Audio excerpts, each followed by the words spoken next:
Wayne County, in the heart of Amish country, hosts some of the most idyllic meadows in the state.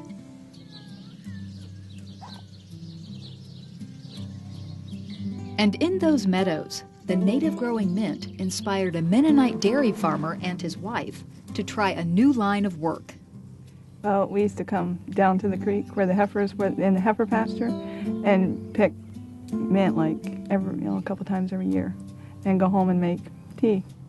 We would always pick tea in the meadow. I mean, it grows everywhere around here in Ohio. And we would serve it to a lot of my friends. And they would come home and they'd say, boy, this mint tea is so good. How come I can't go to the store and buy mint tea that tastes like ours? We had grown up, both of us liking to farm, and we felt that we wanted to stay in agriculture, but we didn't know how, what were the other options.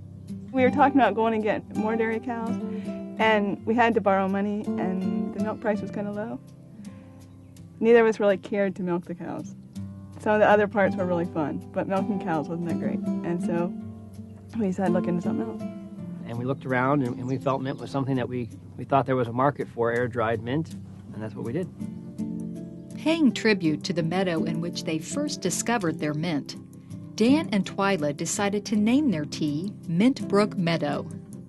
It doesn't really have a name on any maps. We just knew it as Mint Brook because all this mint grew around it in this 13 acres of meadow. And so we thought, well, the mint grows here natively. This is the rootstock we're using, so we'll just call it Mint Brook Meadow. It's kind of a little bit unoriginal in some ways.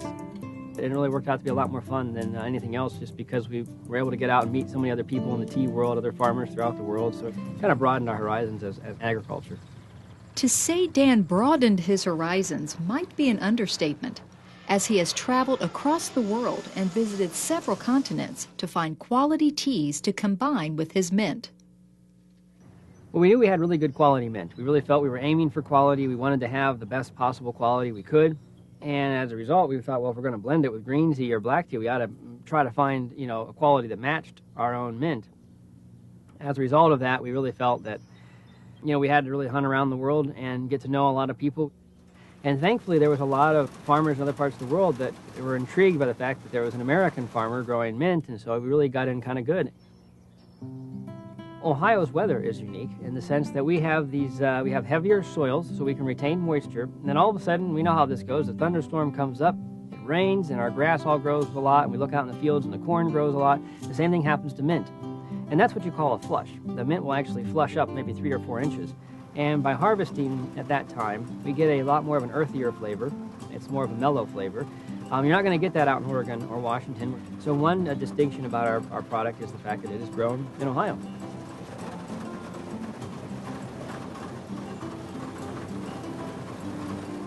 We discovered that if you allow the mint to wilt in the field and then try to harvest it, every time you bruise it, it'll turn brown.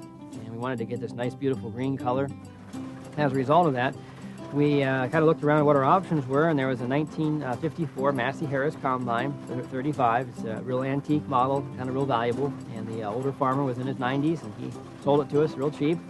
And we completely destroyed its antique value and gutted it out, and now it has a regular combine head, but then it goes under rubber paddles that take it up onto a rubber conveyor. It's not at all a little beaten or anything like that, and that gently kind of puts it onto a wagon, and at that point in time it's forked into piles and then forked into the dryer, and the goal is to capture it before it has any wilting and to not bruise the leaf. And the other distinction about it would be the fact that we air dry it versus freeze drying or sun curing.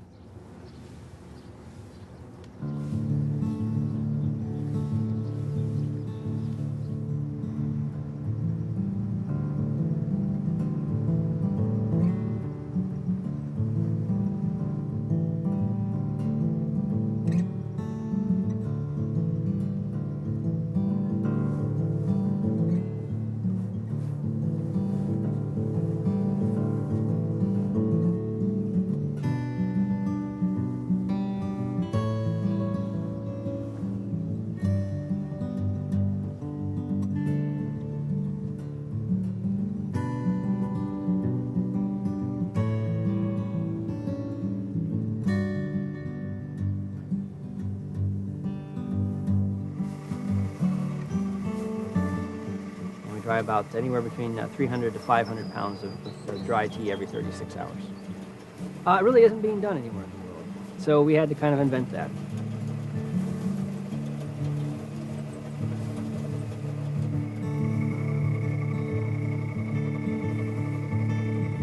We do take the extra time it needs to be kept fresh, and we try to get it right when we harvest into these blue barrels, and from the blue barrels right into the tea bagger, and then right into the tea boxes, and then onto the trucks. So we try to keep it very quickly done, and of course we don't ship it very far. So if you're in the Midwest, it theoretically could have been packaged one day and on the shelf within a day or two later. So.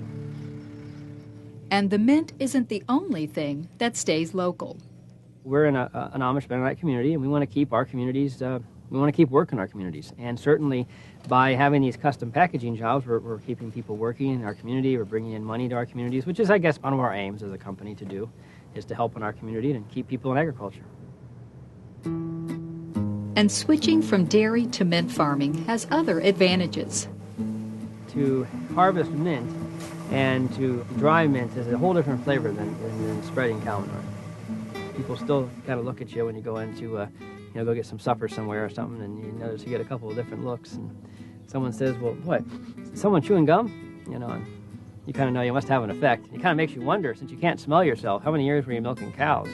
And people smelled something and just didn't say anything about gum, I am a mint fan. I know I'm in this stuff, and I get my hands in it all the time, but I still enjoy drinking spearmint tea. I don't know what I'd do if I didn't drink mint tea.